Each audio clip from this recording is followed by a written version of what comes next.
গুৱাহাটীৰ গুলীচালনাৰ ঘটনাৰে জড়িত সন্দৰ্ভত দুজনক ইতিমধ্যে গ্ৰেপ্তাৰ কৰা হৈছে। হাতীগাঁও আৰক্ষীয়ে গ্ৰেপ্তাৰ কৰিলে দুই যুৱকক। 31 ডিচেম্বৰৰ নিশা ঘটিছিল গুলীচালনাৰ ঘটনা।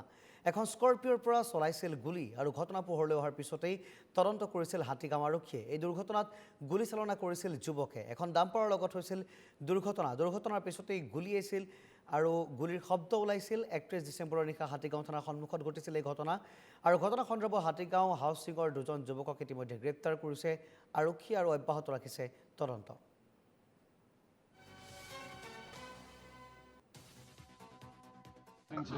কোনে গুলি ফুটাইছিলে? তোমালোকে ফুটাইছিলা নেকি? কোন আছিলে লগত আৰু কোন আছিলে আৰু লগত? কেজন আছিলে তোমালোক? তোমাৰ নামটো কি? কোনে গুলি ফুটাইছিলে? তোমালোকে ফুটাইছিলা নেকি? কোন আছিলে লগত আৰু কোন আছিলে আৰু লগত? কেজন আছিলে তোমালোক? তোমাৰ নামটো কি?